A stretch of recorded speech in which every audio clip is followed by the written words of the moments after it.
여러분 안녕하십니까. 굿모닝 센 증시의 김종선입니다. 지난밤 미국 증시 한산했습니다. 장이 열리지 않았는데요. 추수감사절 연휴로 인해 미국 증시는 휴장을 했습니다. 유럽 증시만이 장을 개장을 했는데 유럽 쪽 상황도 좀 살펴보도록 하겠습니다. 상승 마감하는 움직임을 보여줬는데요. 아일랜드가 재정적자 감축안을 발표했습니다. 이를 놓고도 참 이야기가 많이 나오고 있지만 그래도 시장에서는 안정을 하는 분위기가 많이 나오고 있습니다. 독일 중앙은행 총재가 유로존에서 위기가 점차 완화되고 있다라는 취지의 발언을 했습니다. 유로화가 무너지지 않을 것이다. 든든하게 뒷받침이 될 것이다. 이런 이야기를 했고요. 그리고 유로존에 있는 그런 기금 자체에서도 큰 문제가 없다라는 입장을 밝히면서 유럽 증시 상승세 속에 마감되는 움직임을 보여줬습니다. 구체적으로 글로벌 증시 어떻게 마감됐는지 구체적인 상황 한번 살펴보도록 하겠습니다. 리딩투자증권 하창봉 과장과 함께하도록 하겠습니다. 안녕하십니까? 예, 안녕하십니까? 네, 미국 증시 휴장을 했고 시장이 상당히 한산했거든요. 관련 소식 전해주시죠.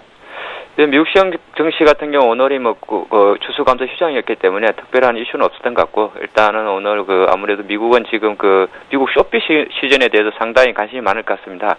그래서 미국 같은 경우 최근에 좋은 흐름을 보이고 있고, 연말까지 이제 미국 소비와 관련해서 국내 증시도 바로 이제 어떤 업종의 전략을 좀 수혜를 받을까 이런 게 많이 관심을 가지는데, 오늘은 바로 미국 증시는 바로 휴장과 관련해서 쇼핑 시즌에 대해서 국내 시장 영향에 대해서 한번 좀 바로 연결시켜보는 게 좋을 것 같습니다. 네. 일단은 미국 같은 경우에 이제 연말에 지금 현재 마지막, 어떻게 보면 미국 증시 같은 경우도 지금부터 이제 가장 최대 이슈를 할 수 있는데, 이제 어느 정도 이 시기에 오면은 국내적으로는 지금 대부분의 국내 IT주도 좀 수혜를 받고 있습니다만은 전자제품이라든지 실제적으로 의류, 보석 같은 것이 많이 팔린다고 합니다. 그래서 국내 업체에서도 지금 IT 중에서 모든 전자제품에 이제 장착이 되는 반도체 관련주죠. 최근에 보면 주가도 보면 국내 증시가 삼성전자와 하이닉스 같은 반도체 장비주, 그리고 또 TV와 같은 디스플레이 관련주들이 많이 사는데, 국내 업종에서 보면 LG 디스플레이나 삼성 SDI도 상당히 최근 흐름을 보여주고 있기 때문에 국내 업종으로 바로 연결지었을 때는 대표적인 IT주에 대해서 그래도 상당히 수혜가 크신다, 그렇게 볼 수 있고, 지금 미국 증시 같은 경우는 일단 쇼핑 시즌에 대한 기대감도 있는 상황에서 국내 증시나 글로벌 증시가 상승세를 이어가고 있기 때문에 11월에 약간의 아일랜드나 스페인 쪽에 약간 악재가 있었습니다만 전체적인 시장 상승세는 좀 이어진다, 그렇게 보는 것이 좋을 것 같습니다. 네, 상승세가 이어질 것이다, 이렇게 평가를 내려주셨습니다. 그리고 어제 나온 이야기인데 중국의 이 3분기 경상수지가 대규모 흑자를 또 기록했다는 소식이 들려왔습니다. 그동안에 나왔던 중국 위안화 절상, 그리고 또 중국의 경제 구조에 대해서 좀 다시 한번 생각해 봐야 되지 않느냐, 그런 지적까지도 나오고 있다고 하는데요. 어떤 내용이죠?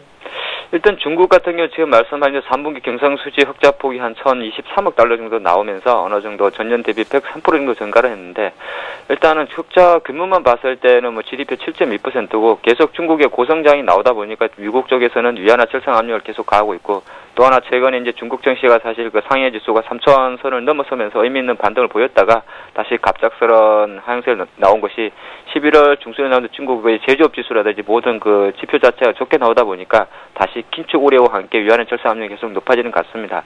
하지만은 글로벌 전반적으로 중국 같은 경우도 약간은 성장세는 가져오고 있는데, 예년 2007년, 2008년보다는 경기 성장 속도는 약간 둔화되고 있는 상황이고, 이 중국의 위안화 절상과 금리 인상 이슈로 인한 글로벌 긴축 우려는 상당히 지금까지도 계속 글로벌에서 약간 부정적으로 작용을 했는데, 사실 예전에는 미국이 기침을 하면 아시아 증시가 흔들렸지만 지금은 오히려 미국보다는 중국이 기침을 하면 더 나오는데, 전반적으로 중국 같은 경우는 지금 고성장 내에서 어느 정도 자연스러운 현상으로 볼 수가 있겠습니다. 그래서 네. 조금 금리 인상이 먼저냐 위안화 절상이 먼저냐를 가장 논의가 앞서서 어떻게 보면 위안화 절상 같은 문제는 중국이 자연스럽게 받아들인 이야기고요.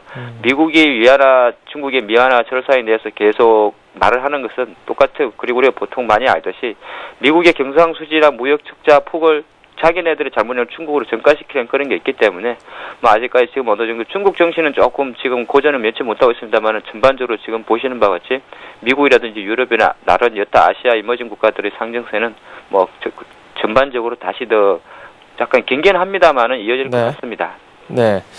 상승 여력이 있다, 이렇게 풀이를 해 주셨는데, 유럽 쪽 상황을 좀 살펴봐야 되겠죠. 유럽 시장 상승 마감했거든요. 구체적인 내용 소개해 주십시오.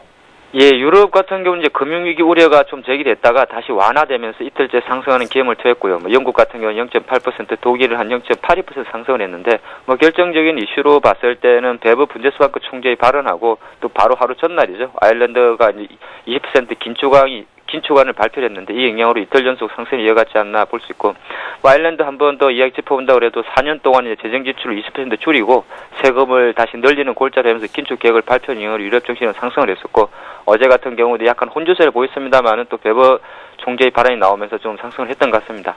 하지만 정작 당국인 아일랜드, 스페인 같은 경우는 각각 한 1.2에서 0.2% 소폭 하락을 했고요. 뭐 업종별로 봤을 때는 위기 완화 우려가 약간 완화되다 보니까 자원개발 쪽, 유럽은 사실 자원개발주의 상승도가 상당히 좋은 종목인데 자원개발주가 좀 강세를 보였고, 대표적인 종목에서는 뭐 리오틴토라든지 앵글로 아메리카가 한 0.2% 이상 상승을 보이는 것 같습니다. 네, 아일랜드 4년간 재정 적자를 150억 유로, 뭐 우리 돈으로 환산하면 한 23조 원 정도 줄인다고 했고요. 하지만 뭐 외신이라든지 몇몇 전문가들은 좀 너무 낙관적으로 시장을 바라보지 않느냐, 뭐 이런 목소리로 이야기를 내놓기도 했습니다. 뭐 S&P 같은 경우에는 아일랜드의 긴축안 마찬가지로 앞에서 말씀드린 것처럼 좀 너무 낙관적이다 이런 평가를 내놨고요. 무디스 같은 경우에는 아일랜드 일부 은행에 대해서 신용 등급을 하향 검토하고 있다 이런 의견까지 밝히면서 아일랜드 재정 문제에 대해서 아직까지 완벽한 해결에는 좀 시간이 걸릴 것이다라는 평가까지 조금씩 나오고 있습니다. 그리고 악셀 베버 독일 중앙은행 총재가 유로화에 대해서 상당히 긍정적인 이야기를 또 내놨어요. 예, 그렇습니다. 이 베버 독일 분데스방크 총재 겸 이제 ECB의 집행이사인데 유럽 지역의 그 구제금융 펀드 자체가 금융시장을 안정화시킬 수 있는 충분한 자금을 보유하고 있다면서 밝혔고, 또 하나 이제 유로화에 대해서 상당히 긍정적인 멘트, 즉 유로화 같은 경우는 그래도 세계에서 가장 안정적인 통화 중이고 최근 유로화 약세를 약간 뒤집을 수 있는, 유로를 대체할 수 있는 것이 없다고 그런 게 밝혔는데, 전반적으로 봤을 때 어느 정도 이것이 이제 유로화의 반등을 이끌었고, 하지만은 또 구제금융 펀드에 대해 충분한 유동성은 공급되어 있고 돈이 금방 고갈될 수 있는 부정적인 시나리오는 경계된다고 주장을 했습니다. 이런 그 베버 총재의 발언 자체가 약간 혼조세를 이끌었던 유럽 증시의 강세를 이끌었는데, 뭐 결정적으로 유로화에 대한 신뢰도를 주면서 유로화 반등까지 이끈 모습이었습니다. 네, 국제유가를 비롯해서 이 상품 시장 내용도 한번 살펴보도록 하겠습니다. 예, 유가 같은 경우는 이제 아무래도 그 전날이 미국이죠. 미국이 어제 휴전했습니다만 그 바로 전날에 실업률 감소율이라는 경기 회복 기대감이 그대로 반영되면서 84달러를 회복했었는데, 어제 같은 경우에도 뭐 휴장을 했습니다만은 여전히 이어지면서 84달러 53센트까지 전반적으로는 경기 회복 기대감이 그대로 원유 수급 증가라는 그런 전망으로 이어지면서 유가 반등을 개진했던 것 같고요. 뭐 유로화 같은 경우는 지금 말씀드린 대로 어느 정도 위기 우려 완화가 좀 완화됐고, 또 하나 베버 총재의 발언이 나오다 보니까 유로화가 최근 달러와 대비해서 4거래일 연속 급격하게 하락하는 모습을 보였었는데 전일 이제 4거래일 만에 반등하면서 뭐 1.3370달러까지 반등하는 그런 분위기를 보였던 것 같고요. 뭐 금값 같은 경우는 최근 약간 뭐 변동성이 좀 정체되어 있는 상황인데, 하지만 여전히 1370달러 선에서 머물러 있는 것 같습니다. 네. 네, 미국 증시 휴장을 했고 이제 또 다음 주를 저희는 또 준비를 해야 되겠죠. 오늘 밤이죠. 그러니까 미국 증시의 이 절반만 장이 열립니다. 주요 경제 일정을 비롯해서 관련 소식 한번 전해듣도록 할까요? 예, 미국은 오늘 사실 뭐 반쪽짜리 장이기 때문에 특별한, 오늘만 봤을 때는 뭐 오직 뭐 당직자들만 거래할 정도로 거래는 한산할 것 같고요. 사실 네네. 이제 오늘보다는 다음 주가 상당히 중요한데, 이제 네. 이번 달이 월말이고 월초다 보니까 상당히 굵직굵직한 지표가 발표가 됩니다. 당장 뭐 다음 주 월요일에는 이렇다 할 이벤트는 없는데 중요한 건 화요일부터죠. 미국의 가장 뭐 또 지난번에 그 소비 심리에 약간 영향을 미칠 수 있는 컨퍼런스 소비자 신뢰 지수가 발표가 되고, 사실 10월달 시카고 PMI 제조업 지수는 좀 안 좋게 나왔습니다. 이번엔 다시 한번 주목할 필요가 있고, 가장 결정률이 12월 1일이 될 것 같은데 이 수요일날 좀 주목할 필요가 있겠습니다. 11월에 이제 수요일이죠. 제조업 지수하고 가장 또 관심을 가지는 게 ADP 민간 고용이 발표가 되고요. 또 하나가 이제 올해 2010년도에 마지막 FOMC가 될 수 있는 그 FOMC 12월 중순에 예정되어 있는데, 그거 보통 FOMC가 열리기 2주 전에 베이지북이 발표가 됩니다. 이 베이지북이 발표되기 때문에 수요일에는 또 베이지북이 향후 이제 2010년은 이제 어떻게 보면 지나간 거고 2011년에 대한 경기 동향에 대한 전망을 어느 정도 시사한다는 점이 상당히 중요하다 할 수 있겠고, 또 그보다 중요한 게 목요일이죠. 사실 실제적으로 이번에 원래 주간 실업 신청 건수가 목요일날 발표되는데, 이번 주 같은 경우는 미국이 하루 전날 발표했는데, 지난 수요일 같은 경우는 미국의 그 주간 실업 신청 건수가 2008년 7월 이후에 가장 최대치로 떨어졌죠. 40만 7천 건까지 떨어지면서 상당히 지금 최근에 계속 나와 미국의 더블딥 우려를 완화시키면서 어느 정도 고용 회복이 돌아서는 게 아니냐 그런 긍정적인 시그널을 줬기 때문에 네네. 이것이 일시적이었는지 아니면은 어느 정도 추세인지를 판단을 할 수 있기 때문에 이 목요일에 발표되는 실업 수당 신청 건수에도 상당히 주목할 필요가 있는, 즉 전반적으로 다음 주 같은 경우는 주 초반에는 약간은 주춤했다. 주 중반 이후부터 상당히 어느 정도 2011년도의 경기에 대한 전망을 예상하는 상당히 중요한 지표가 많이 발표되는 관점에서 어느 정도 전반적인 시장 컨센서스는 상당히 좋기 때문에 지금의 상승 구도는 연말까지 이어질 수 있지 않나 그렇게 보는 관점입니다. 네, 마찬가지로 긍정적인 말씀을 해주셨습니다. 지금까지 리딩 투자증권의 하창봉 과장과 함께했습니다. 고맙습니다. 예, 감사합니다.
네, 오늘의 SN 전략 시간입니다. 오늘은 교보증권 상암 DMC 지점의 김학현 차장과 함께하도록 하겠습니다. 어서 오세요. 안녕하세요. 네, 사흘 만인가요? 코스피가 다시 상승세를 탔는데, 그다지 많이 오르지는 않았지만 그래도 점차 또 안정세를 찾아가고 있어요. 예, 시장이 빠르게 네. 좀 회복하는 양상을 보였습니다. 연평도 사태가 불과 개장 2시간 만에 거의 사실상 모두 복원이 됐다라고 얘기해도 과언이 아닌데요. 그 수급적인 기반에는 이 기간 내 공격적인 매수가 상당히 크게 좀 작용을 하고 있습니다. 네네. 특히 이제 기금공제, 연기금이 상당 부분을 차지하는 이 기금공제나 아니면 국가 지자체의 이 대량 매수가 시장 안정화를 좀 빠르게 좀 일어났다라고 볼 수 있습니다. 네. 거기에 이제 예전에 대북 리스크가 있을 경우 외국인들은 소폭이나마 좀 매도하는 양상들을 보였거든요. 네네. 근데 전전일 같은 경우는 외국인까지 매수에 가담하면서 시장 안정화가 좀 빠르게 이루어졌다라고 볼 수 네. 있겠고, 이 시장 안정화는 사실상 대북 리스크는 이제 시장에서는 거의 찾아올 수 없는 그러한 상황까지 불과 이틀 만에 전개가 됐다라고 볼 수 있겠습니다. 네. 이렇게 빠르게 시장이 안정화된 데는 경험적 학습 효과를 통해서 그간 이 대북 리스크로 해서 주가가 빠지면 그건 이제 단기적인 매수 기회다라는 인식이 좀 확산된 네. 그런 결과라고 판단이 되는데요. 네. 그렇다라고 하더라도 이렇게 빨리 회복된 경우는 거의 찾아보기 힘든 그런 상황이 아닌가라고 판단이 그렇죠. 됩니다. 네. 그래서 이제 수급적인 측면에서 보자면 오히려 한 2, 3일 정도 주가가 좀 급락한 이후에 재차 올라온다면 약성 투자자들의 매물이 지수 좀 낮은 지수대에서 좀 충분히 이루어졌다 이렇게 좀 해석을 할 수 있겠는데, 이번에 연평도 사태 같은 경우는 뭐 개장 2시간 만에 거의 회복을 한 상태이기 때문에 네. 수급적인 개선이 좀 충분히 이루어지지는 않은 상태가 아닌가라는 이러한 판단도 좀 가능해 보입니다. 네. 이 전일 외국인들이 그 해외 증시 반등에도 불구하고 약 2천억 정도 매수하는 모습을 보였는데요. 네. 2천억 정도 매도로 전환되는 양상을 보였는데 네. 이러한 것도 수급적인 개선이 충분히 이루어지지 않은 모습들이 좀 반영이 됐고 또 다른 측면에서 보자면 기존의 국내 증시에서 뭐 기아차나 현대차 등 이 주도주들의 약화되는 현상들이 아주 뚜렷하게 전개가 됐었거든요. 네. 근데 그러한 모습들, 즉 기존의 흐름대로 좀 복귀하는 양상들도 좀 나타나고 있다라고 보시면 되겠습니다. 네. 그래서 뭐 주도주의 움직임을 보면 그 기아차가 다시 뭐 21선을 하회한 이후에 네. 재빠르게 좀 올라오는 모습들이 좀 나타났었는데 전일 재차 20일 이동평균선은 좀 하회하는 모습들이 나타났습니다. 네. 특히 이제 현대차 같은 경우는 20일 이동평균선을 3거래일 연속해서 하회하는 모습을 보임으로써 좀 둔화되는 모습이 기아차 대비해서 더욱 뭐 역력하게 좀 나타나고 있는 상황이고, 네. 그간 이 자동차와 함께 시장을 좀 이끌었었던 이 조선업종, 두 업종이 합쳐서 이제 운수 장비 업종인데요. 네. 이 조선업종도 마찬가지의 양상을 좀 보이고 있습니다. 반면에 이제 전기전자 업종의 강세는 지속이 됐는데요. 네. 전일 같은 경우는 거래량이 감소되면서 소폭 시장 대비해서 둔화되는 모습들이 좀 나타났습니다. 이 거래량 시장 대비해서 둔화되는 모습이 거래량 감소와 함께 나타났기 때문에 네. 뭐 크게 의미를 둘만하지는 않은 시그널이라고 판단을 하고 있습니다. 시장의 매기가 몰린 쪽은 뭐 단연 은행 쪽, 뭐 금융 지주 뭐 이런 쪽이라고 볼 수 있는데 그렇죠. 이 모멘텀이 단기적으로 좀 있기 때문입니다.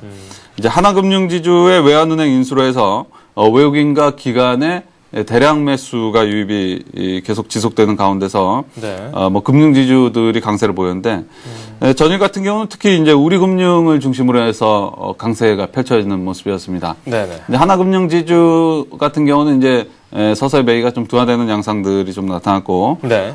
새롭게 뭐 우리금융지주가 오늘 입찰 참가 의향서 입찰 마감일입니다. 그래서 지금 현재로는 우리금융 과점 주주 컨소시엄과 네.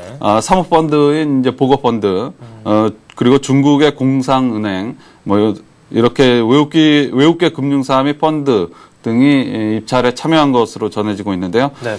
특히 이제 우리금융 과점주주 컨소시엄에는 이 삼성 계열사들이 참여한 것으로 좀 전해지고 있는데, 네. 그러면서 좀 기관의 수급이 대량으로 좀 몰린 것으로 이렇게 판단을 하고 있습니다. 그래서 이 업종상의 흐름을 보자면 어떤 그 중장기적인 긴 시각에서 시장을 리드하는 이런 쪽들은 매기가 좀 약화되고 있는 반면에 네. 단기 모멘텀을 가진 이런 은행업종, 금융지주업종 뭐 이런 업종을 중심으로 해서 수급이 좀 형성되고 시장의 강세를 이끌어가고 있는 양상이다라고 볼 수 있겠습니다. 네. 다음으로 테마주 흐름도 간단하게 살펴보면 전자결제 1위 사업자인 이니시스의 지금 매각이 진행되고 있는데요. 네네. SK텔레콤과 NHN이 참여한 것으로 지금 시장에서는 전해지고 있습니다. 그래서 자회사 이제 모빌리언스까지 전일 동반 상한가에 진입한 양상을 좀 보이고 있고, 네. 복제대지 사업을 하고 있는 조화제약이 상한가를 가면서 관련주인 삼성 PNC나 RNL바이오 같은 종목도 동반 급등하는 모습을 보였습니다. 네. 이 조화제약의 상한가 같은 경우는 아직 시장에 왜 상한가에 진입을 했는지 네. 갑작스럽게 이렇게 상한가에 진입하는 양상을 보였기 때문에 알려지지 않고 있는데 네. 뭐 그 강세는 좀 단기적으로 좀 지속될 가능성이 높지 않나라고 판단을 하고 있습니다.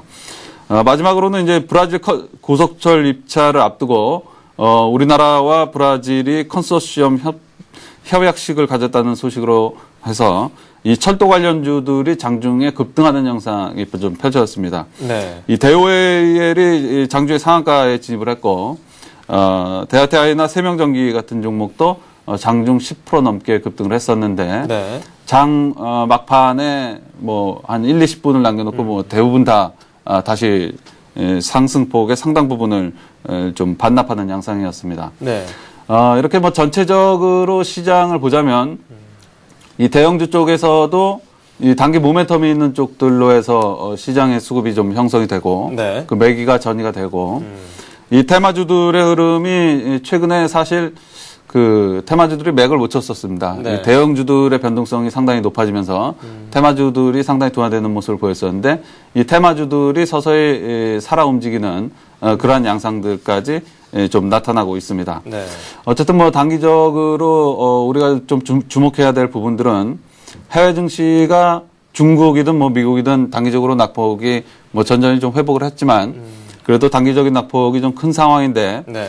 그 해외 증시 같은 경우는 단기 반등을 좀 점칠 수 있는 상황이기도 합니다. 근데 이 해외 증시가 단기 반등을 할 때 국내 증시가 어떤 모습을 보이느냐, 즉 뭐 국내 증시가 해외 증시가 반등을 할 때 언더퍼포먼 모습을 보이느냐, 네. 아니면은 뭐 여태까지는 뭐 아웃퍼포먼 모습을 유지하고 있다고 볼 수 있는데 아웃퍼포먼 모습을 계속해서 보이느냐, 또 이때 기아차나 현대차와 같은 네. 주도주가 어떤 모습을 보이느냐, 해외 증시 대비해서 언더퍼포먼 모습을 보이느냐, 아웃퍼포먼 모습을 보이느냐, 이러한 부분들이 단기적으로는 좀 시장의 관전 포인트가 되지 않을까 이렇게 전망을 하고 있습니다. 네. 수급 쪽으로 조금만 더 살펴보도록 할게요. 어제 외국인들이 매도를 했죠. 네. 뭐 주식시장뿐만 아니라 채권시장에서도 매도를 또 기록을 했는데 외국인 그 전날 같은 경우에는 오히려 매수를 하면서 시장을 떠받치는데 일조를 했습니다, 분명. 하지만 어제 같은 장에서 또 매도를 했다는 점에서 약간 의구심을 갖게 되는데 뭐 하루 이렇게 매도한 것 가지고는 아직까지는 우려할 만한 상황은 아니겠죠. 아니 뭐 외국인들이 전일 뭐 2천억 규모의 매도를 가지고 뭐 크게 우려할 만한 네. 사항은 아니라고 보고 있습니다.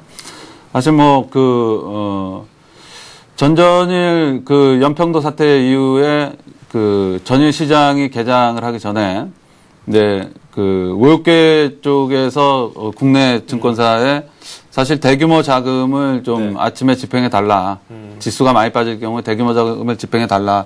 뭐 이렇게 좀 요구를 한 것으로 알고 있습니다. 근데 이게 지수가 개장하자마자 뭐 사실상 뭐 2시간 만에 회복됐다고 말씀드렸지만 주요 대형주 같은 경우는 한 30분 만에 모두 회복을 했습니다. 그래서 이 빠르게 회복을 하면서 외국인들이 이 잡고 싶었던 물량은 사실상 잡지 못했죠. 그래서 앞서 제가 이제 수급적인 개선이 좀 더 좀 확실하게 좀 이루어졌다면 하는 그 아쉬움을 좀 말씀드렸었는데요. 이러한 것도 또 외국인 시각에서는 좀 반영이 되고 있다고 판단을 하고 있습니다. 그들이 이제 매수하려고 했던 물량들을 좀 더 저가에 좀 많이 잡아나가지 못한 이러한 양상들이 펼쳐지면서 외국인들의 시각은 저가 매수의 시각보다는 이제 기존의 흐름을 좀 따라가는 시각이 좀 나타나지 않았을까라고 판단을 하고 있는데요. 이 기간, 사실상 이 기관들이 지금 시장을 이렇게 떠받치고 있다라고 판단이 드는데, 이 기관들의 매수가 크게 몰리는 쪽들은 그 최근에 이제 전기전자나 은행 쪽들이었습니다. 전기전자 쪽에 먼저 좀 수급이 형성이 됐었고, 그 다음에 은행 쪽에 형성이 됐었는데, 이 전기전자가 크게 오른 것이 지난 월요일, 화요일 정도였죠.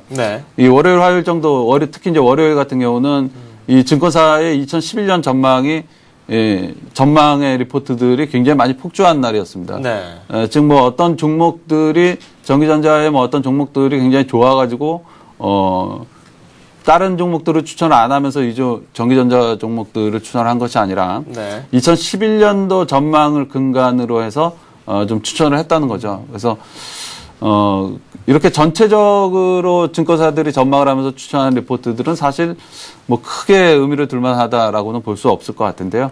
뭐 결국에 이제 기관 투자자들은 모멘텀에 좀 신경을 많이 쓰는 모습들이 아닌가라고 판단을 하고 있습니다. 그래서 이러한 모습들이 좀 외국인들한테 좀 감지가 되고 있고 특히 이제 기아차나 현대차 그리고 뭐 화학 섹터들, 뭐 조선 섹터들, 뭐 이런 섹터들은 이번에 연평도 사태 이전부터 외국인들은 매도 기조를 좀 이어가고 왔었습니다. 그래서 그 매도 기조가 계속 이어오면서 기관들이 매수하는 은행이나 뭐 IT 쪽에는 사실상 기관에 비해서는 외국인들은 크게 참여를 안 했었거든요.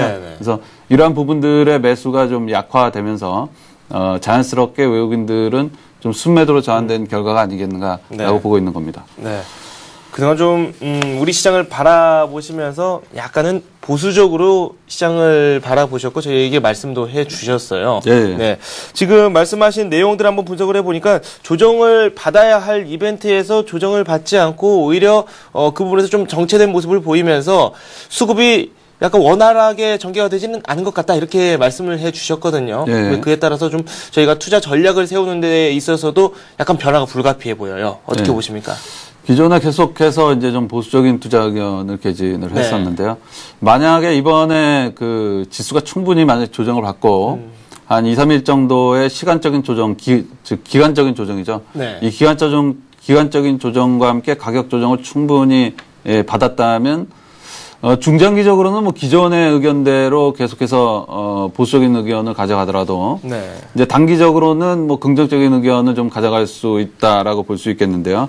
안타깝게도 뭐 이러한 모습들은 좀 나타나지 않았습니다. 그래서 결국에 이러한 모습들이 나타나지 않고 시장이 빠르게 회복됐다면 기존의 시장을 바라보던 대로 계속 바라보는 게 좀 더 맞지 않을까라고 판단을 하고 있습니다. 네. 당연히 뭐 기존의 주도주들도 그러한 모습이 계속해서 나타나고 있는 현상인데요. 특히 이제 기아차 시장의 주도주인 기아차를 중심으로 해서 네. 주도주가 이제 시장 예시적인 기능을 가지고 있기 때문에 또 시장을 리드하는 기능을 가지고 있기 때문에 기아차나 현대차를 중심으로 해서 말씀드리면 네. 기아차나 현대차의 주가를 보면 이미 이전의 주가 수준까지 다시 또 내려와 있는 상황입니다. 그래서 이러한 연평도 사태는 이미 시장에서 다 해소가 되고 네. 없었던 것이나 마찬가지의 상황이 됐기 때문에 기존의 시각대로 보수적인 시각을 좀 계속 유지할 필요가 있지 않나 네. 이렇게 판단을 하고 있습니다. 그래서 네. 이 단기 투자자들은 어쨌든 기회가 좀 짧게 지나갔다라고 판단을 하고 있습니다. 그래서 단기 투자자들은 좀 시장에서 한 발 물러나 있을 만한 시점이 되지 않았나라고 판단을 하고 있는데 네. 만약에 그래도 뭐 공격적으로 시장에 진입을 한다면 모멘텀이 있는 쪽으로 좀 진입을 하는 것이 낫겠고 그 모멘텀 투자를 해야 될 시기와 하지 말아야 될 시기가 있거든요. 네. 예를 들면 뭐 주도주가 계속 끌고 가는 장세에서는 주도주 중심에 계속 트레이딩 전략을 가져가고 주도주가 쉬어가는 틈이나 좀 약화되는 틈에서는 이제 또 모멘텀 투자가 이루어져야 되고 하는데 지금은 어쨌든 모멘텀 투자가 좀 유효한 시기가 아닌가라고 판단을 하고 있습니다. 그래서 네. 단기 투자자들은 기아차가 변동성이 확대될 때 네. 예를 들면 예상치 못하게 급등을 해서 52,000원권 위로 올려칠 경우에는 뭐 추격 매수를 한다든가 아니면 시장이 지금 예상하고 있는 대로 좀 둔화가 되면서 45,000원권역까지 근접할 경우에는 또 분할 매수를 대응한다든가 네네. 이렇게 시장 흐름을 보면서 좀 대응을 할 필요가 있겠고 중장기 투자자들은 기존의 대응 전략을 말씀드렸던 대로 단기적으로 배당주 투자가 계속해서 유망한 상황이 아닌가라고 보고 네. 있습니다. 저희가 관심을 좀 압축시켜 보도록 할까요? 오늘의 관심 종목 어떤 종목이죠?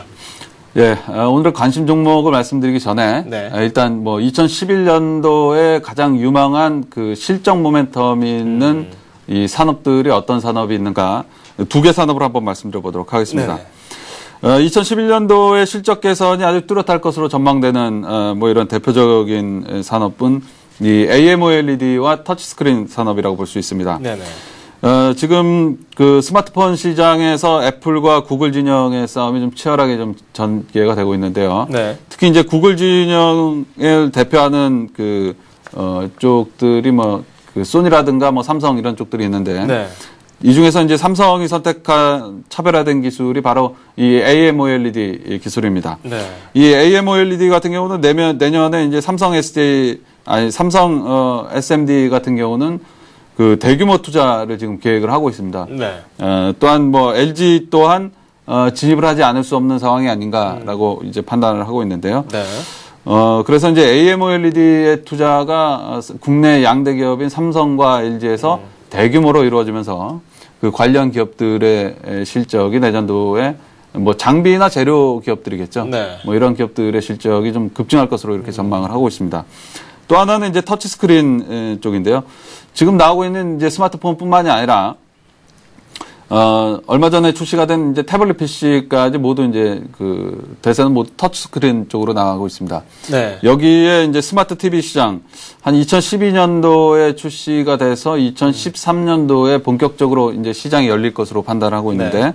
이 스마트 TV까지 이제 터치스크린 쪽으로 좀 나아가려고 하는 움직임들이 아주 좀 명백하게 좀 나타나고 있습니다. 네.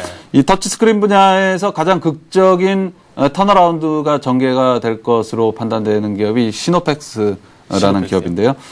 시노팩스는 2011년에 그 삼성전자나 노키아 등 주요 고객사의 터치스크린 수요가 100% 이상 증가될 것으로 지금 전망이 되고 있습니다. 네. 슈퍼 TFT LCD 기술이라고 일컬어지는 GIF 공법 개발로 해서 원가 절감 및 납품 물량의 확대 또한 전망이 되고 있는 상태고요. 네. 터치스크린 분야의 핵심 부품이 이 ITO 필름과 강화율인데요. 네. 이 ITO 필름과 강화율이 내재화로 해서 빠른 수익성 개선 또한 기대가 되고 있는 상황입니다. 네. 지금 현재 이 ITO 필름과 강화율이 같은 경우는 삼성 SMD 같은 경우는 뭐 거의 일본산 제품들을 쓰고 있거든요. 네. 그래서 이 국산으로의 빠른 대체와 거기에 이 시노팩스가 또 가장 선두에서는 모습을 지금 보이고 있습니다. 시노팩스는 이 수처리 분야에도 진출을 해 있는 상황인데요. 네. 정부의 우호적인 정책에 힘입어서 뭐 2011년도 매출이 급성장할 것으로 전망이 되고 있는데 네. 2010년도에 235억을 매출을 냈는데 2011년도 같은 경우는 지금 주요 증권사에서는 약 이 분야에서만 700억 원의 매출이 이루어질 것으로 전망이 되고 있습니다. 특히 가장 주목할 부분은 이제 앞서 말씀드린 그 수익성 높은 강화유리 부분인데요. 이 부분이 4분기부터 처음으로 매출에 본격적으로 반영이 됩니다. 그래서 4분기는 전분기 대비해서 영업이익이 약 2배 성장할 것으로 전망이 되고 있고 이렇게 해서 2011년도 영업이익은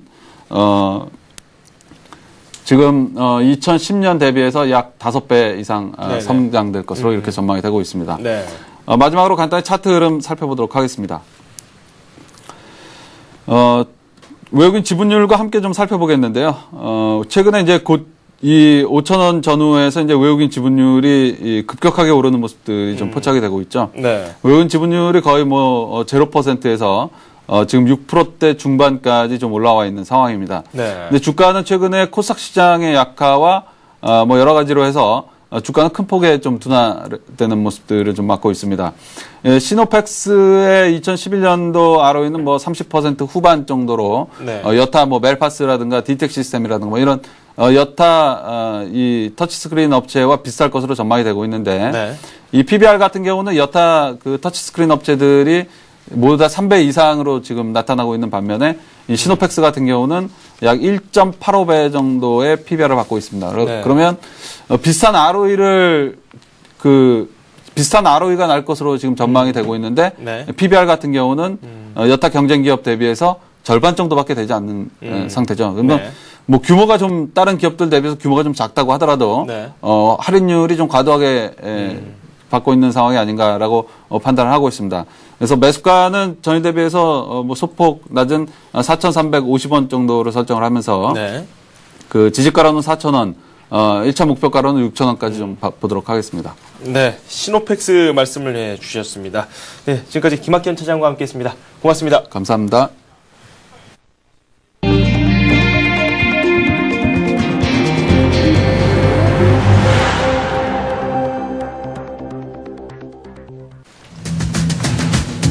동북아의 명실상부한 최강대국으로서 안보 질서에 중책을 져야 할 중국이 북한의 명백한 연평도 군사 도발에 대해 사실상 감싸기 태도로 일관하고 있어 국제사회의 비난 여론이 고조되고 있습니다.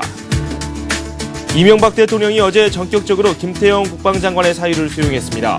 김 장관은 지난 5월 천안함 사태 이후 사의를 표명한 상태였지만 이번에 사의가 수용된 것은 북한의 연평도 포격에 제대로 대응하지 못한 데 대한 문책 성격이 있는 것으로 보입니다. 정부와 한나라당이 현재 원리금의 5천만 원인 예금자 보호 한도를 최대 1억 원에서 최소 3천만 원까지 차별화하는 방안을 추진합니다. 재무구조가 건실해 안정성이 높은 금융기관의 보장 한도가 높아지고 부실 가능성이 높은 금융기관은 보장 한도가 줄어들게 됩니다. 어제 국내 유가증권과 채권시장에서 외국인들이 일제히 매도세를 보였습니다. 유럽 재정위기 등 해외 악재와 맞물리면서 국내 시장의 지정학적 리스크에 대한 부담이 여전하다는 분석입니다. 하나금융이 글로벌 금융그룹으로 도약하기 위해 국내 보험 부문과 해외 금융시장에서 추가적인 M&A를 계획하고 있다고 밝혔습니다. 외환은행은 외국환 분야와 기업금융 분야를 특화시켜 독립경영에 나선다는 방침입니다. 네, 서울경제신문 금융부 김영필 기자와 함께합니다. 어서 오세요. 네, 안녕하세요. 네, 먼저 연평도 포격 사건 이후에 이 국제사회의 이 북한에 대한 비난이 계속해서 이어지고 있습니다. 하지만 중국이 좀 침묵을 지키고 있다는 점이 이색적인 모습인데요. 네, 중국은 예전과 같이 또 이제 북한 감싸기에 나서고 있는데요. 동북아의 최강대국인 중국이 북한의 명백한 연평도 군사 도발에 대해 사실상 감싸기 태도를 일관하고 있어서 국제사회의 비난 여론이 커지고 있습니다. 북한에 대해 상당한 정치 경제적 영향력을 상쇄해오는 중국의 역할론이 그 어느 때부터 중요한 상황인데요.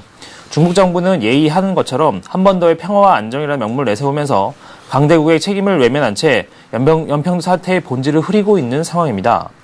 특히 중국이 북한의 도발 행위에 대해 억제력을 행사하지 못한다면 앞으로 북한의 도발 수위가 더 높아질 수 있어서 큰 문제인데요. 네. 인민일보 등 중국 관영 언론들은 사실보다 뒷전인 채 남한의 선제공격이라는 북한의 일반적 주장을 그대로 부각시키고 있습니다. 한미 양국이 23일 자위권 차원에서 서해에서 조지 워싱턴 항공모함을 동원한 합동군사훈련을 한다고 발표하자 중국 정부는 매우 신경질적인 반응을 보이고 있는데요. 연평도 사태 협의차 26일 방한 예정이었던 양재치 외교부장의 일정을 갑작스럽게 취소하는 등 강경한 태도를 보이고 있습니다. 중국 정부는 아예 연평도 사태를 남북 양측의 문제로 치부하고 지난 3월에 천안함 사태처럼 미 항공모함의 서해 훈련에 대해서 반대한다는 입장을 밝히고 있는데요. 러시아를 방문 중인 원자바오 중국 총리는 25일 중국은 한반도 평화와 안정을 위해 일관된 노력을 해왔다면서 어떠한 무력 위협에도 반대한다고 밝혔는데요. 네. 여기에서 말하는 무력 위협이란 항공모함을 동원한 합동훈련을 말하는 것입니다. 즉 서해에서의 문제는 남북한 간의 문제이고 미국이 여기 개입돼서는 안 된다는 점을 계속 강조하고 있는 것인데요. 중국은 미국 항공모함이 서해에 출동할 경우 자국의 안보의 문제점이 생긴다는 점을 들어서 강하게 그 거부감을 갖고 있습니다. 네네. 중국은 미국과 더불어 G2라고 불리면서 세계 안보와 기후변화, 세계 경제 회복 등 글로벌 이슈에서 발언권을 크게 높여왔었는데요. 하지만 정작 자국의 이해가 걸린 문제에 대해서는 인류 보편적 가치나 국가 질서의 책임을 외면한 채 자기 이기적인 태도를 너무 많이 보이는 것 아니냐는 지적이 높아지고 있습니다. 네.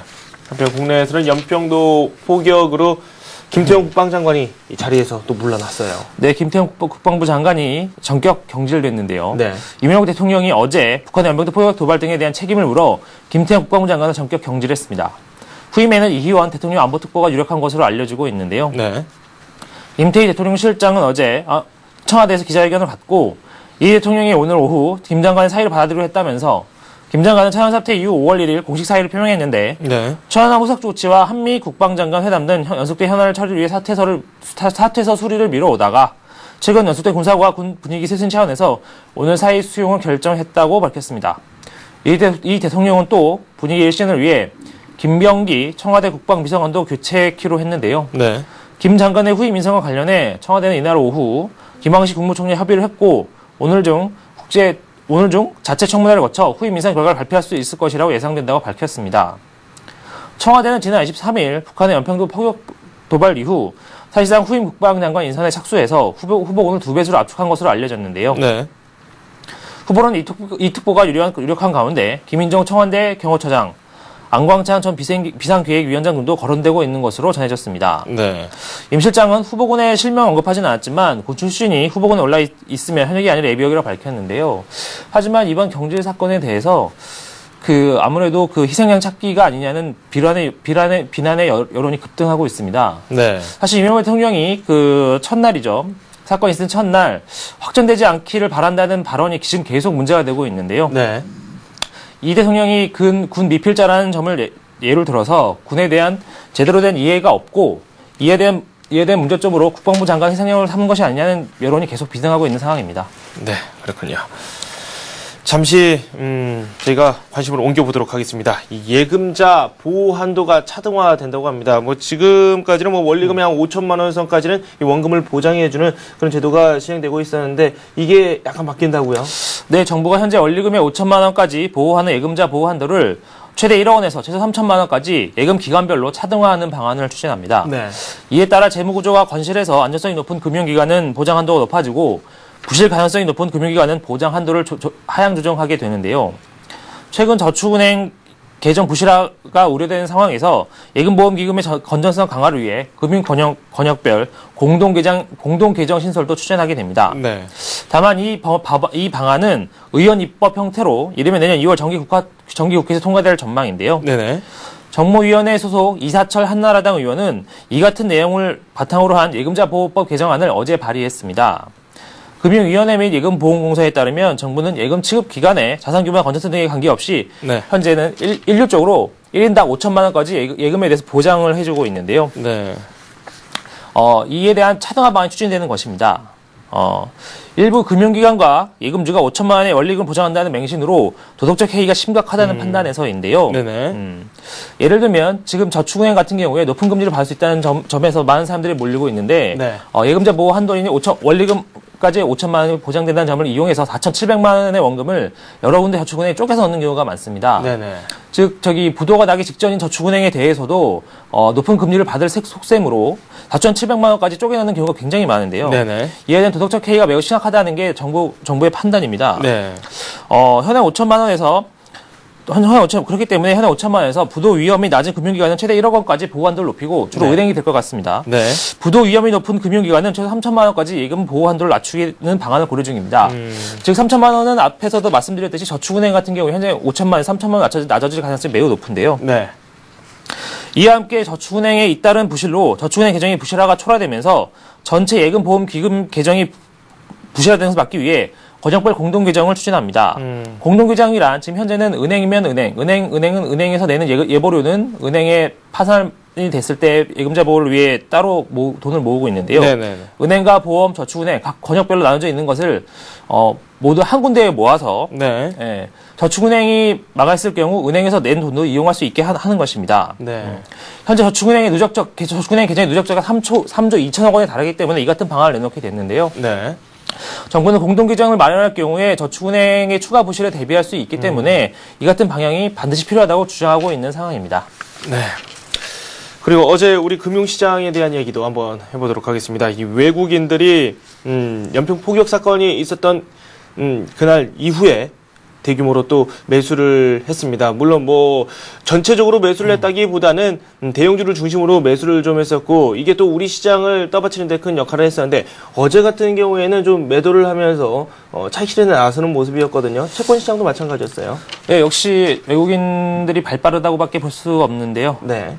어떻게 보면 참 씁쓸한 소식입니다. 네. 그동안 북한의 연평도 도발에도 불구하고 매수세를 유지하던 외국인들이 어제는 주식과 채권 시장에서 일제히 매물을 쏟아냈습니다.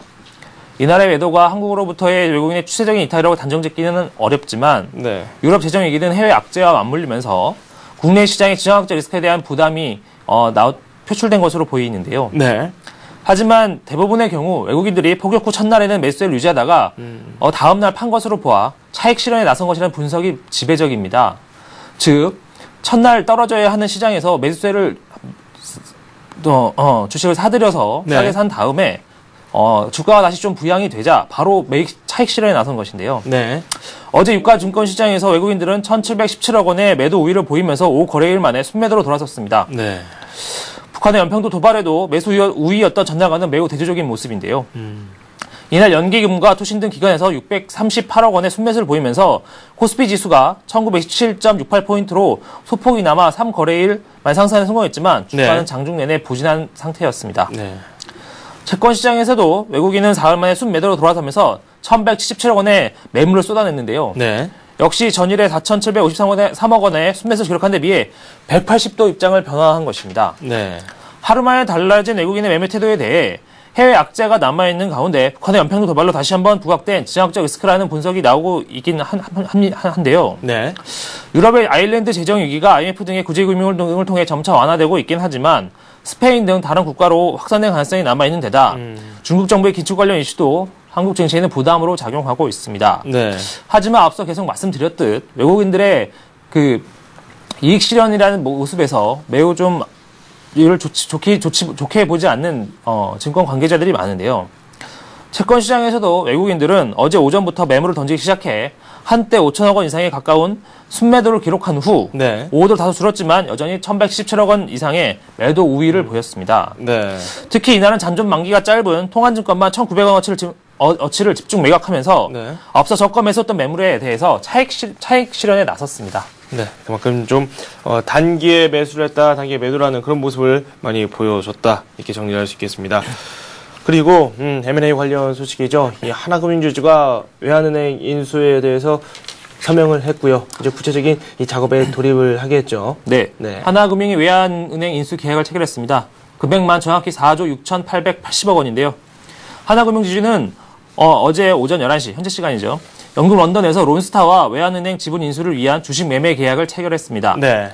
김승유 하나금융지주 회장과 존 그레이켄 론스타 회장은 이날 론스타의 외환은행 지분 51.02%를 주당 14,250원, 총 4조 6,880억 원에 인수하기로 하고 네. 주식 매매 계약서에 서명을 했습니다. 주당 가격은 하나금융과 론스타의 계약이 진행될 당시에 외환은행 주가인 13,000원 안팎에다 경영권 프리미엄이 10% 정도 붙은 가격인데요. 하나금융은 이번 계약으로 총 자산 316조의 국내 3위 금융지주사를 도약하게 됐습니다. 하나금융은 앞으로 하나금융의 개인금융과 외환은행의 기업금융과 시너지를 통해 2015년까지 세계 50위권의 글로벌 금융그룹으로 떠오른다는 생각을 갖고 있는데요. 네네. 또 이번 인수로 하나은행과 외환은행이 보유한 국내 지점은 1,004곳으로 국민은행에 이어 두 번째로 올라서게 됐습니다. 해외 지점도 총 37곳으로 늘어나 국내 4대 금융지주 중 최대 규모를 갖출 전망인데요. 네. 하나금융은 앞으로 하나금융지주 아래에 두 개의 은행을 유지하도록 해 외환은행의 경영 독립성을 유지하기로 했습니다. 네. 또 외환은행 명칭도 한동안은 그대로 사용할 방침입니다. 네. 지금까지 서울경제신문 금융부의 김영필 기자와 함께했습니다. 고맙습니다. 네, 감사합니다. 네. 굿모닝 쌤 증시 저희가 준비한 소식 여기까지입니다. 이 미국 증시가 휴장을 했습니다. 오늘 밤에는 이 반장만 열리게 됩니다. 유럽 증시는 상승을 했고요. 구체적인 내용을 저희가 한번 짚어봤습니다. 저는 출발 쌤 증시에서 우리 증시 출발 상황과 함께 투자 전략 자세히 한번 세워보도록 하겠습니다. 저는 출발 쌤 증시에서 다시 찾아뵙겠습니다.